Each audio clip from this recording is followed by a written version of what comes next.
Si vous aviez à décrire à quelqu'un ce que ça fait d'être vous, qu'est-ce que vous diriez?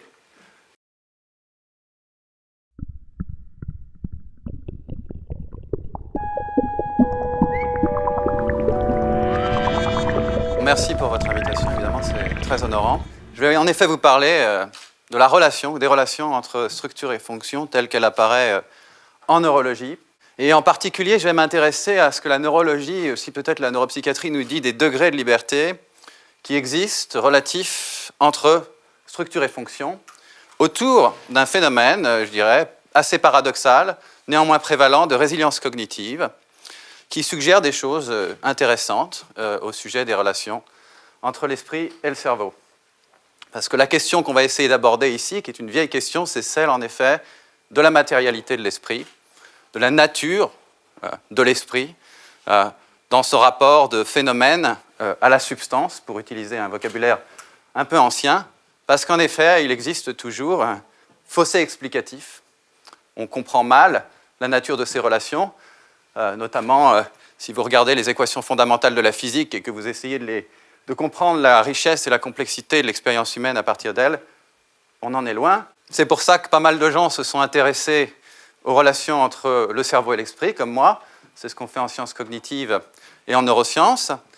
Et une des choses que les neurosciences vous montrent, dont vous entendez beaucoup parler, que vous voyez à la télévision, que vous lisez dans les journaux, notamment grâce à l'imagerie cérébrale, c'est un phénomène de spécialisation fonctionnelle relative de certains ensembles cérébraux. Vous avez entendu parler du système visuel, du système auditif, du système moteur, dans un cadre intégré, et qui suggère une relation forte entre structure et fonction. Mais la neurologie et la clinique nous dit en partie autre chose, évidemment tout est relatif, et suggère un phénomène de résilience cognitive, enfin nous le montre, qui est très prévalent, et qui se manifeste par le fait que dans des conditions très variées, vous allez avoir des patients avec des lésions cérébrales similaires, et néanmoins des présentations cliniques assez différentes, c'est-à-dire que vous allez avoir des patients pour la même lésion en théorie, en principe, qui seront normaux et d'autres qui auront des déficits. Alors la résilience, c'est quoi? C'est un terme assez général qu'on trouve dans plein de domaines, incluant en économie. C'est simplement l'idée qu'il y a une préservation de la fonction dans un contexte de perturbation d'origine ou de nature variée. Et je vais vous donner quelques exemples rapidement. On le trouve en neurologie chez des patients que j'ai beaucoup étudiés, par exemple, qui ont des lésions dans des régions cérébrales que tout le monde croit être nécessaires pour la conscience de soi, et néanmoins, un patient sans ces régions, bilatéralement, est préservé à tous les niveaux de la hiérarchie de la conscience de soi, tels qu'on peut les caractériser. Et si vous demandez à ce patient, par exemple, quelques questions, ça c'était mon étudiante en thèse, je dirigeais un laboratoire aux États-Unis à l'époque, Carissa Filippi, qui lui demandait « Comment savez-vous que vous êtes conscient de vous-même » Je sais qui je suis, ce dont j'ai besoin, comment survivre. Je survis et je m'en sors. C'est comme ça qu'il construisait une réponse à cette question très mal définie, très générale. Est-ce que vous pensez que la conscience de soi dépend de l'existence du corps? Alors là, il était intéressant. Non, parce que vous pouvez perdre des parties différentes de votre corps et vous restez toujours le même. Alors, combien de votre corps auriez-vous donc à perdre pour perdre votre conscience de vous-même? On lui demande. Le cerveau. Bon, c'est quand même, évidemment, il était un habitué des services de neurologie, mais néanmoins, ça lui donnait une intuition assez grande. Si vous aviez à décrire à quelqu'un ce que ça fait d'être vous, qu'est-ce que vous diriez? Une personne normale avec une mauvaise mémoire, parce qu'en effet, il a des problèmes d'amnésie. C'est une des seules choses qu'on retrouve de façon assez systématique, c'est des atteintes de la mémoire en neurologie, je dirais, une des seules choses. Une des choses. Êtes-vous conscient que je suis consciente? Bon, on l'avait essayé, celle-là. Je suis conscient que vous êtes consciente que je suis conscient. Et c'était en effet la prochaine question. Mais alors, ce n'est pas seulement que dans des cas de lésions dites focales, mais aussi dans des cas de lésions extrêmement étendues, comme ce qui se suit parfois à cause d'un traumatisme crânien, vous vous faites renverser par une voiture, vous avez une destruction massive de toute la connectivité de votre cerveau, c'est très très grave, vous vous retrouvez peut-être dans le coma, ou en tout cas pendant un temps dans un état persistant végétatif, comme on étudie beaucoup, et puis vous êtes non communicatif, hein, on peut essayer de vous parlez pas. Mais il y a certains patients, comme l'équipe de Stephen Laurie l'a montré à Liège, qui néanmoins a une conscience résiduelle qu'on ne pourrait pas voir et qu'on arrive à mesurer et avec laquelle on arrive à communiquer grâce à des outils d'imagerie cérébrale. Je vous invite à aller regarder cette littérature.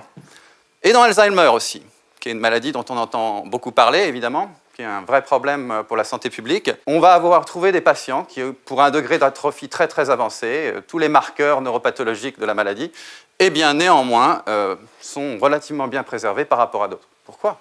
C'est une question assez fondamentale. Et de la même manière, dans le domaine du développement, on trouve des présentations extrêmement aberrantes de cerveau. Bon, là, c'est une hydrocéphalie juvénile qui a conduit à des ventricules extrêmement larges et un cerveau assez écrasé. Eh bien, des gens qui sont à peu près normaux, comme ce père de famille, marié, de 44 ans, un fonctionnaire, bon, qui n'avait pas un très haut QI, mais néanmoins. Non, mais c'est un fait, si vous regardez dans le journal, effectivement, son intelligence générale est plus basse que la moyenne. Alors, là, ce dont on parle, puisque vous voyez bien qu'il s'agit quelque part dans la récupération fonctionnelle ou la résilience de quelque chose qui est de l'ordre de la plasticité, ce n'est pas une plasticité qu'on peut simplement concevoir en termes de plasticité anatomique, c'est-à-dire qu'on parle de lésion où le réseau est tellement détruit qu'on ne peut pas concevoir que la biologie telle qu'elle est aujourd'hui, du moins sans l'aider, sera capable de reconstruire le backbone de connexion. Donc, quelque chose se passe dans les relations entre anatomie et fonction ici qui indique, c'est une façon de construire les choses un peu simplistes, qu'il existe des degrés de liberté et qu'il faut les étudier. Un des corollaires, évidemment, c'est que ce type de phénomène est incompatible avec des relations anatomo-fonctionnelles trop rigides dans certains domaines. En tout cas, on n'est pas en train de dire que le système visuel n'est pas le système visuel. Mais il y a des choses, en particulier qui concernent la cognition intégrée, la conscience de soi, l'intelligence générale, qui ne semblent pas marcher comme ça. Alors, une des façons d'essayer d'étudier cette question des relations structure-fonction dans un domaine qui est pertinent sur le plan de la cognition, sur le plan de l'intelligence générale et de la conscience, c'est d'essayer d'étudier l'intégration à large échelle dans le cerveau. Et on a tout un tas d'outils, à la fois d'imagerie et mathématiques pour faire ça. Et ce qui peut être intéressant, c'est d'essayer de regarder, par exemple, comment sont liées entre elles la connectivité anatomique, qu'on peut mesurer avec de l'imagerie de diffusion, donc les câbles qui connectent les parties du cerveau, et la connectivité fonctionnelle, qu'on peut mesurer avec différents outils, qui reflètent les interactions effectives, les corrélations d'activité entre les régions. Et on peut se demander, est-ce qu'il y a des degrés de liberté là-dedans? Alors, quand on utilise des modèles mathématiques sur la base de modèles génératifs qui essayent de comprendre les relations entre les deux, et qu'on fait ça avec tous les efforts, bien qu'on arrive à comprendre les grands régimes générés par l'anatomie, il reste une variabilité assez irréductible qui est difficile à expliquer et qui mérite plus d'entreprises de modélisation. Empiriquement, il y a des patients qui n'ont pas de corps calleux, qui est l'ensemble de fibres qui passent entre les deux hémisphères et qui connectent les deux hémisphères ensemble, et qui néanmoins, contre toute attente, ont des réseaux à large échelle, par exemple le réseau du mode par défaut en l'occurrence, qui sont symétriques et qui sont normaux. Et on ne comprend pas pourquoi. Donc une déconnexion ici entre ce que la connectivité anatomique nous dirait, ce qu'on attendrait de la connectivité anatomique, et l'observation en termes de connectivité fonctionnelle. De même, vous allez voir des patients qui, après un trauma crânien ou d'autres causes de dommages cérébraux, vont récupérer, relativement parlant. Et si vous suivez avec de l'imagerie cérébrale ce qui se passe chez certains d'entre eux en termes de connectivité fonctionnelle, vous allez vous apercevoir que bien que la connectivité structurale, c'est-à-dire les connexions anatomiques, n'ont pas le temps, ne peuvent pas complètement se renormaliser dans cette période, la connectivité fonctionnelle va se réorganiser et se renormaliser. Alors, une première conclusion, qu'est-ce que ça nous suggère? Tout cela sur la nature de la matérialité de l'esprit ou sur la nature de l'esprit dans son rapport au cerveau. C'est que quelque chose qui est certain et que nous savons tous, c'est que dans la nature de l'esprit, il y a une forme de résistance, il y a quelque chose qui persévère pour maintenir son identité contre toutes sortes de perturbations biologiques, sociales, individuelles, you name it. Donc, qui dit résistance, puisqu'on s'intéresse aux aspects de la matérialité, dit aussi énergie. Alors c'est vrai, il y a toute une énergétique de cette résistance, de ces réseaux fonctionnels qui semblent être liés à ce qui se préserve de l'esprit dans le contexte de dommages. Et cette énergétique, effectivement, on la voit dans l'imagerie cérébrale, quand on fait des efforts de pensée, quand on essaie de s'adapter à des émotions qui nous dépassent. Quelque chose dans la structure même et dans la fonction est de l'ordre de la résistance. Mais ça ne suffit pas, l'énergétique et la résistance.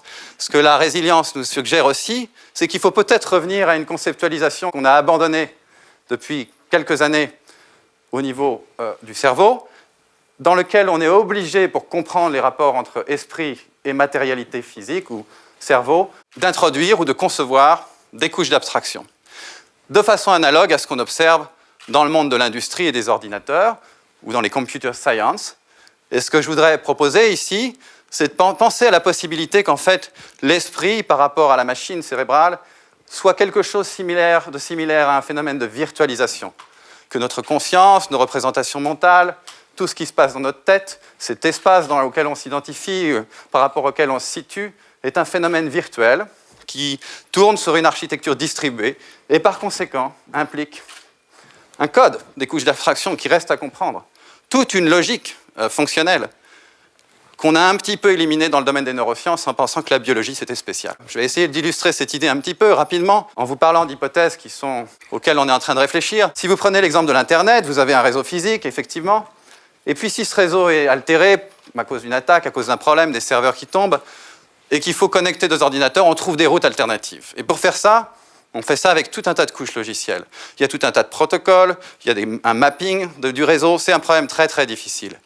Mais néanmoins, ce n'est pas juste une histoire physique, il y a une logique abstraite qui permet d'exploiter de façon dynamique les différentes routes possibles dans le réseau. Alors, si c'est comme ça dans le cerveau, s'il y a une logique, un code, eh ben, les neurosciences ont des problèmes méthodologiques parce qu'on ne sait pas très bien comment approcher ça. Et c'est peut-être une des raisons pour laquelle on a rejeté cette idée-là. Alors, si on commence à raisonner et qu'on se dit, OK, on a un système en temps réel qui est fait de toutes ces régions, à l'arrière du cerveau comme ça, des régions qui impliquent des sens différents, et on pense, c'est ce que je pense avec Daniel Benquin, on essaye de modéliser ça mathématiquement, et avec mon collègue Dirk Neumann de Caltech, que ce système construit un espace projectif, au sens de la géométrie projective, en temps réel, sur la base d'informations multiples, d'essence, de plein d'a priori et tout un tas de choses, et il doit le faire très rapidement. Donc si on adopte maintenant une perspective de système design pour questionner ça, et qu'on se dit quelles sont les propriétés désirables, comme un ingénieur qui essaierait de construire un système de routage, on va dire par exemple, l'adressage doit être rapide, ça doit permettre des résolutions des conflits d'accès, et ça doit être résilient. Si vous regardez maintenant dans la littérature du routing, si vous allez voir du côté de l'industrie, vous allez trouver que quelque chose qui satisfait toutes ces contraintes sont précisément des systèmes de routeurs qui forment des anneaux. Et en fait, vous allez voir que anatomiquement, ce système-là forme un anneau. Et c'est comme ça qu'on l'a publié, mais on n'avait pas compris à l'époque pourquoi. Et moi, je propose que peut-être, en fait, c'est parce que ça fonctionne exactement sur le plan de sa logique et de sa structure comme un routeur.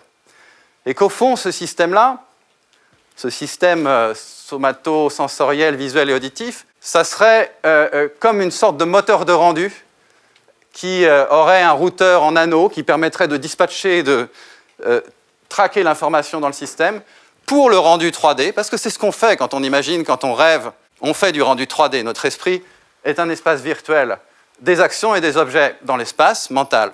Alors c'est bien, c'est une hypothèse intéressante, ça ouvre tout un tas de perspectives, mais est-ce que prendre cette perspective-là nous permet de penser des choses supplémentaires? Quand on considère comment ces routeurs fonctionnent, comment tout cela fonctionne, on va s'apercevoir qu'il y a des mécanismes qui utilisent des clés, par exemple, pour adresser le système distribué, les différents sens, les différents neurones, en l'occurrence. Et ces clés sont tout à fait comme des symboles, c'est des séquences de code. Et on définit des fonctions de hachage pour pouvoir adresser le système, et on peut faire des merveilles en termes d'adressage ultra rapide. Et comme vous pouvez voir, c'est des systèmes qui sont très bons, par exemple, pour connecter des mots-clés de langage à tout un tas de sortes d'informations. Et en l'occurrence, ici, ça serait l'expérience perceptive et l'imagination. Et une des choses intéressantes, quand on considère ce système, c'est maintenant de regarder le cerveau et de s'apercevoir que précisément, les grands faisceaux du langage passent par ce système et interagissent avec lui ici. Et en effet, si je vous dis la liberté guidant le peuple, ou si je vous dis maréchal vous voilà, ou si je vous dis un arbre sur la colline, vous allez tout de suite visualiser quelque chose dans votre tête. Je suis en train d'adresser votre cerveau avec un code, en l'occurrence un mot, ou un ensemble de mots que votre cerveau interprète et qui produit en vous de l'imagerie mentale. Donc peut-être qu'en fait, la nature du langage, dans une certaine mesure, vis-à-vis du cerveau comme système, c'est d'être un système d'adressage de réseau comme on en trouve dans l'industrie. Alors, je vous ai dit beaucoup de choses. Je vous ai parlé de phénomènes paradoxaux, de la résilience en neurologie, de l'esprit comme système virtuel ou espace virtuel, et aussi comme mécanisme de résistance cognitive. Et maintenant, je suis en train de vous conduire vers quelque chose qui ferait qui scandaliserait probablement beaucoup de gens dans mon domaine, c'est qu'après tout, peut-être, il y a quelque chose dans l'architecture cérébrale et dans le fonctionnement cérébral, contrairement à ce qu'on croit, et sans dire que c'est... Je vous avais dit que j'étais maladroit. Que c'est tout de l'architecture cérébrale, il y a quelque chose qui est de l'ordre d'une machine de von Neumann. Peut-être qu'il y a une algorithmique plus générale qu'on le pensait, et il faut la comprendre. Je vous remercie.